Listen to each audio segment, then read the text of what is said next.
Greetings, Generals. Welcome to Gonzo Gamer's Guide to the J&P Mod. This is the third episode in a series discussing career point selections. Previously, I covered Army organization and medicine. Today is all about training. I will explain its benefits and strategies for using it. In the base game, training reduces the cost of buying unlimited veterans for your units. In mod version 1.27, rushing training to 10 would quickly develop 2-star units.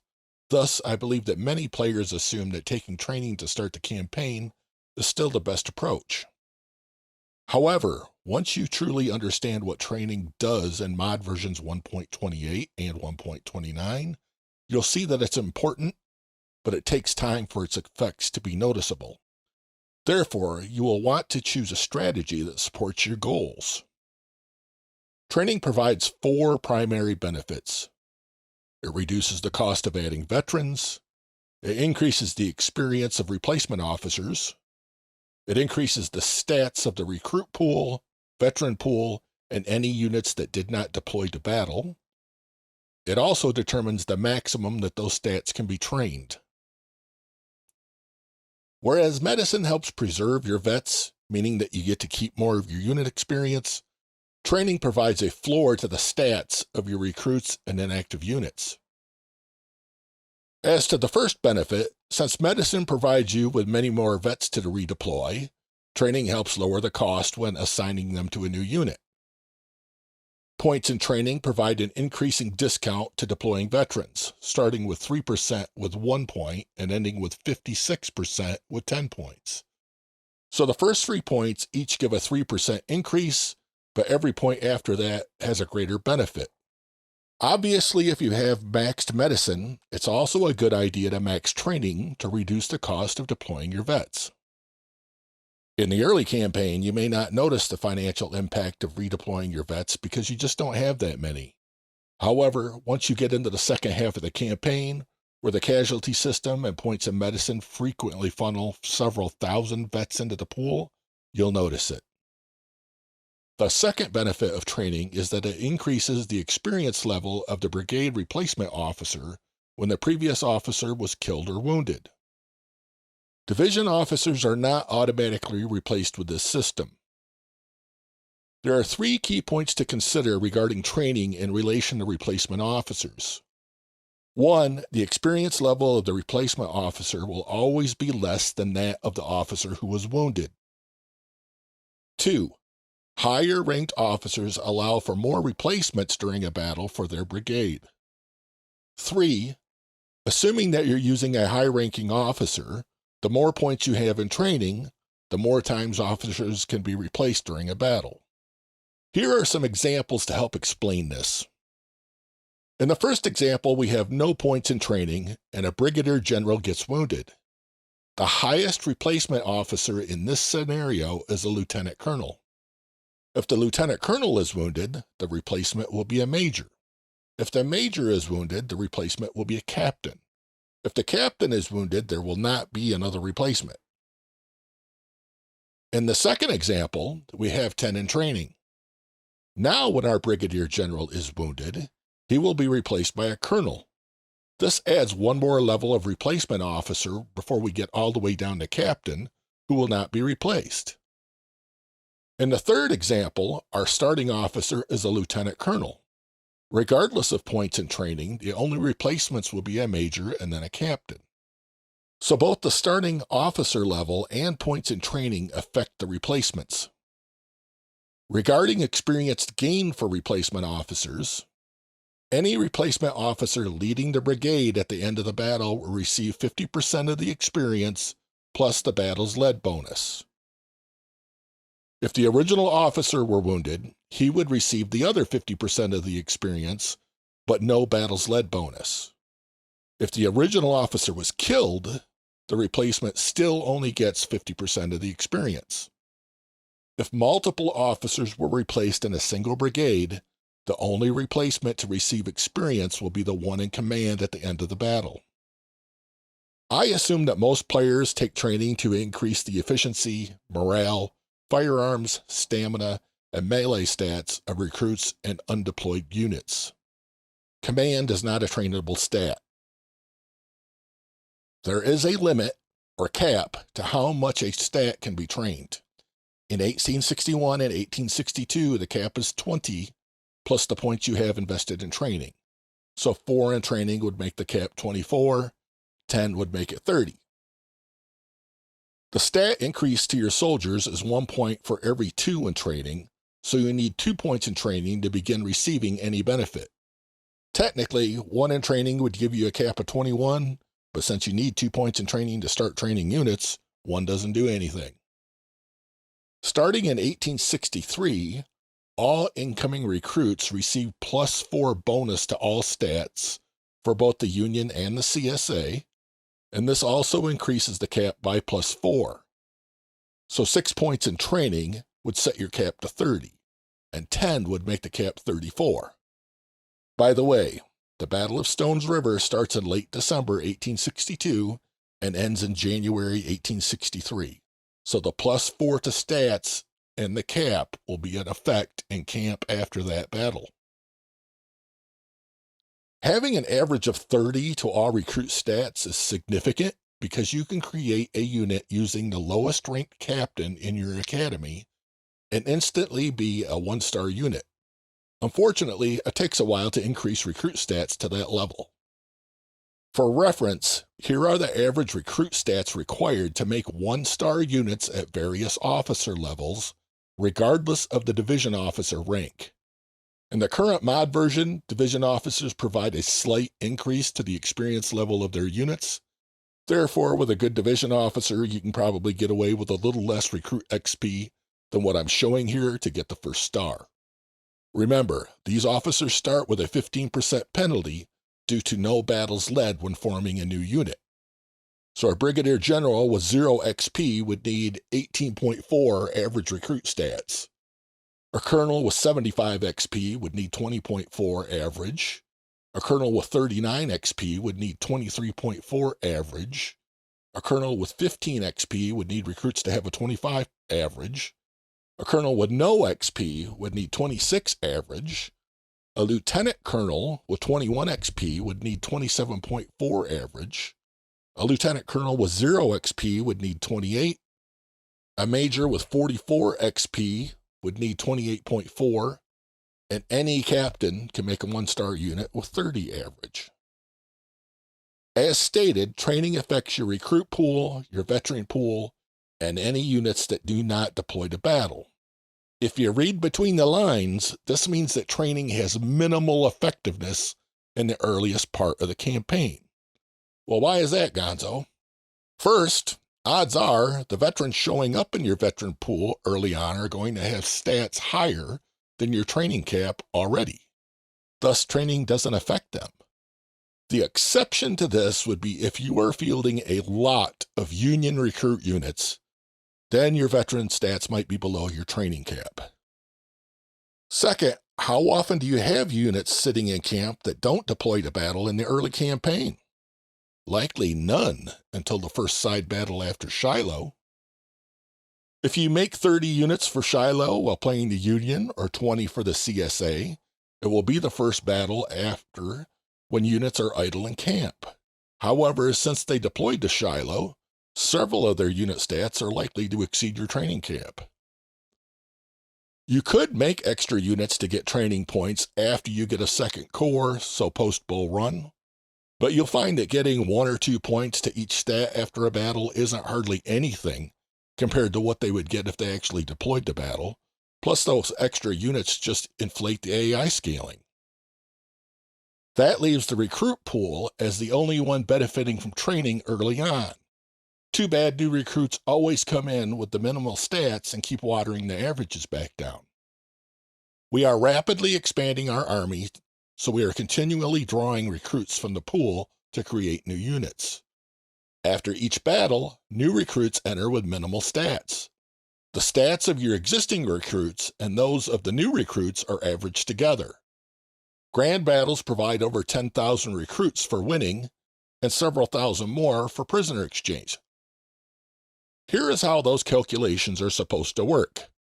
I say supposed to because the in-game actual stats can vary slightly depending on several factors.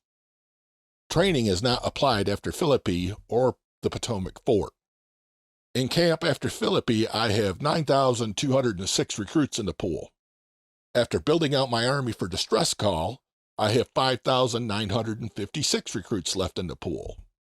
I have 4 points in training, which gives me a cap of 24 and a +2 to stats.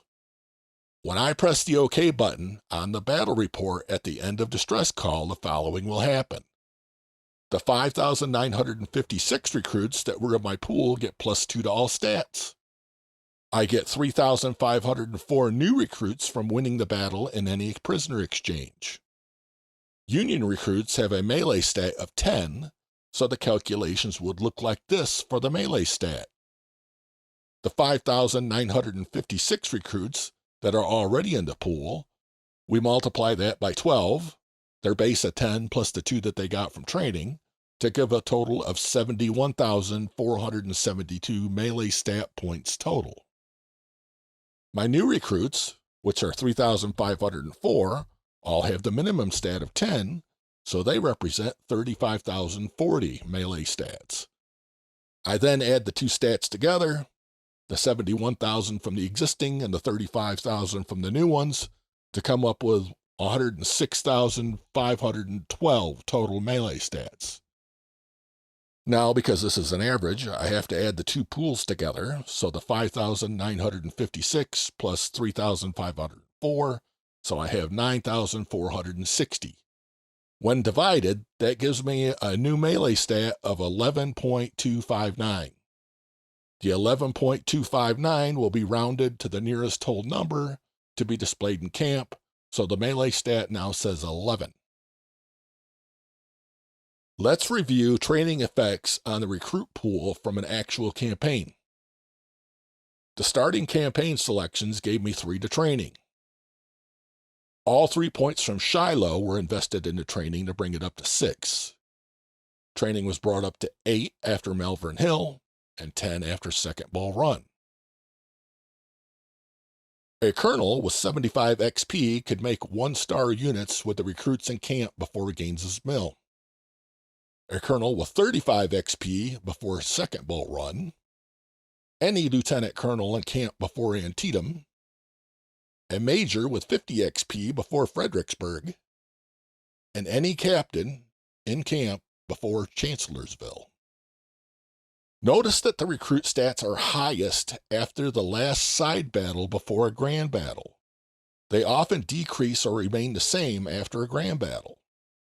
Since your recruit pool is likely to be bigger than the small number of recruits that you receive after a minor battle, the stats have an opportunity to increase.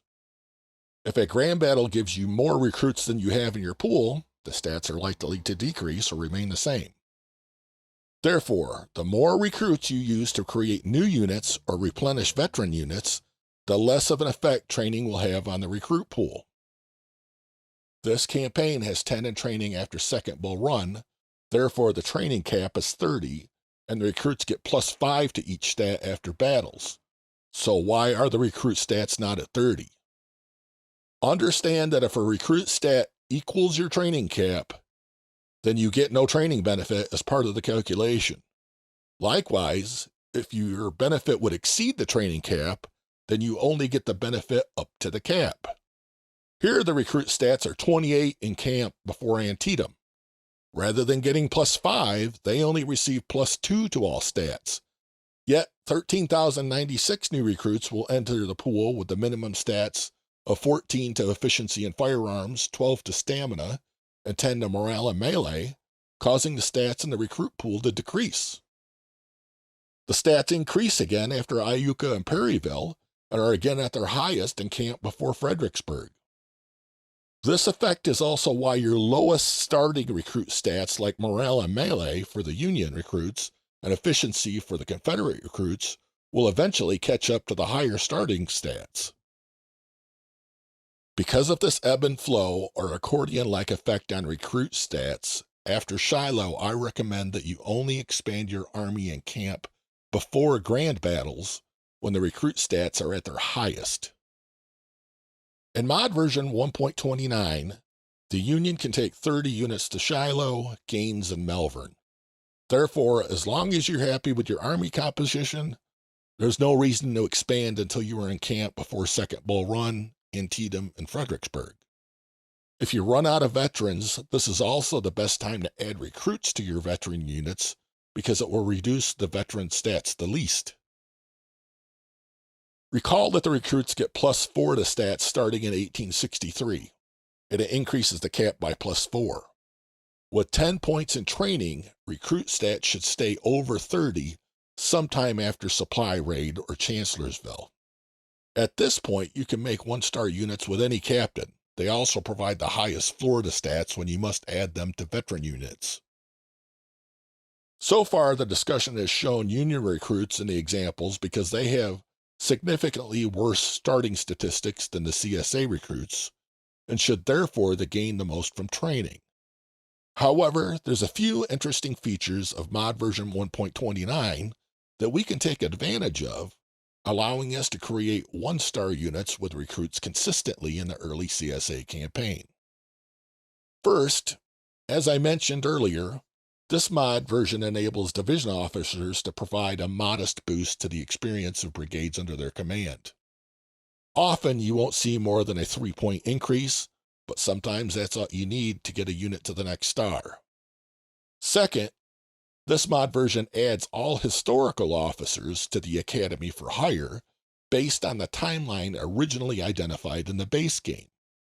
You already know that certain historical figures are available via reputation points or can be found in your barracks, ready to be assigned after certain grand battles. In camp after Potomac Fort, you can get James Archer with reputation points. In camp after Bull Run, Thomas Jackson is assigned to you and can be found in your barracks.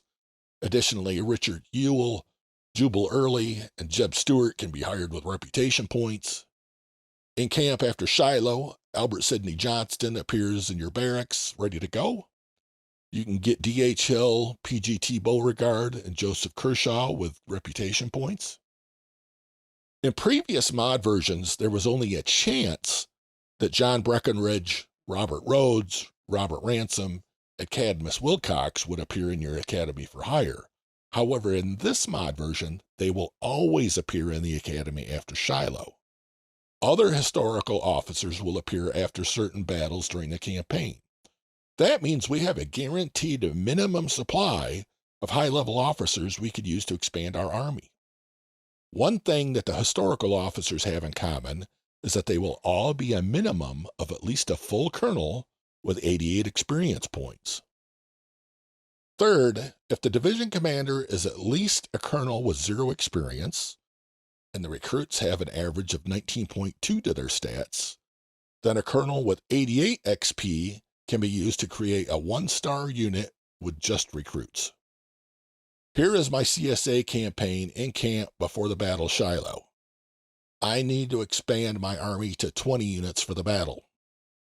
My recruit stats are 12 in efficiency, 23 in morale and stamina, and 19 each for firearms and melee.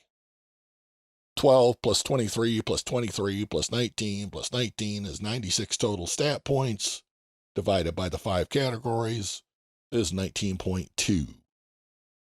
This division officer was promoted to colonel in the last battle and has 0 experience.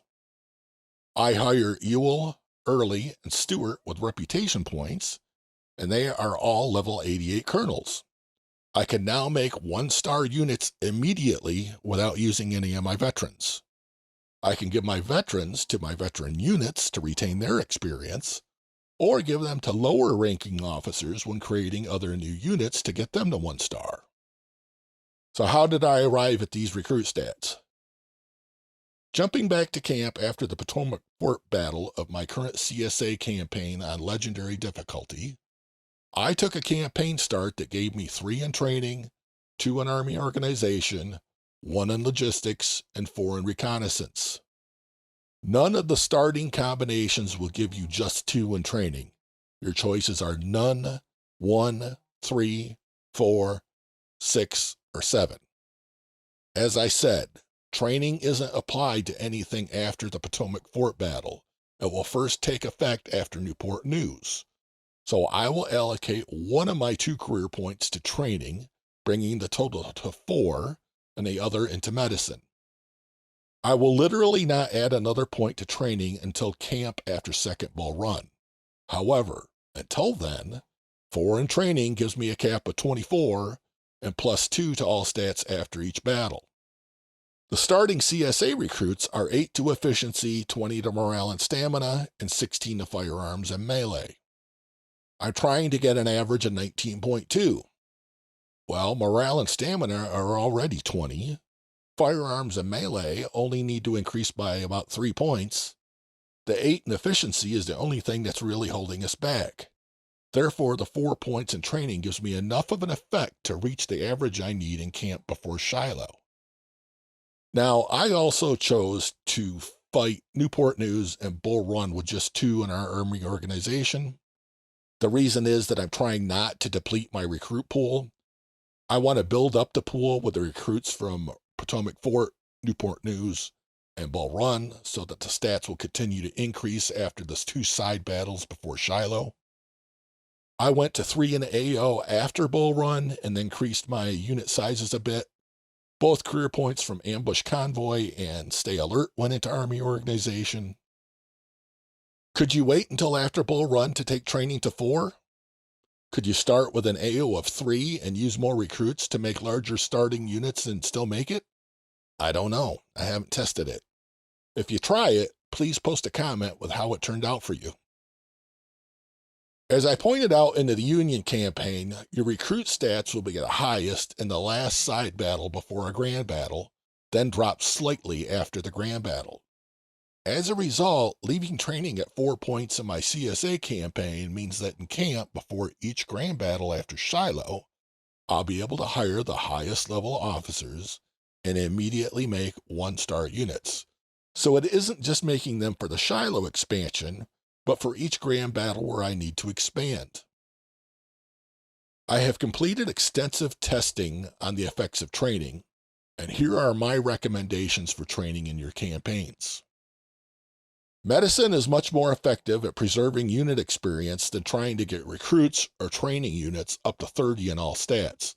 Therefore, don't worry about trying to maximize training until after medicine. After Shiloh, units sitting in camp start to benefit from training. Whether you rush training or spread out your investment during the first half of the campaign, recruits will not consistently have stats at or above 30 until 1863. As I've shown, 4 points in training early in the CSA campaign can help you make 1-star recruit units with the historical officers before grand battles starting with Shiloh.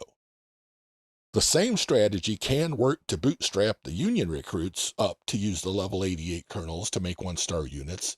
It will just take a little longer. Most likely the camp before Gaines's Mill or second Bull Run, depending on how aggressive you get with it and how many recruits you're using. So you may want to invest 4 to 6 points early and then leave it there until you get close to 1863 before going to 10 points. Another method is to invest 2 points in the training after every other grand battle. It allows training to work without taking away too many career points at once, and you'll hit 10 in training around Stones River. If you rushed medicine, then feel free to max training before Stones River for the veteran cost reduction, if that's a priority for you. Next time, I will discuss the career point areas that will help you outfit your army with weapons. Thank you for spending some of your valuable time watching today. I hope you found something useful for your campaigns, and I wish you much success, Generals.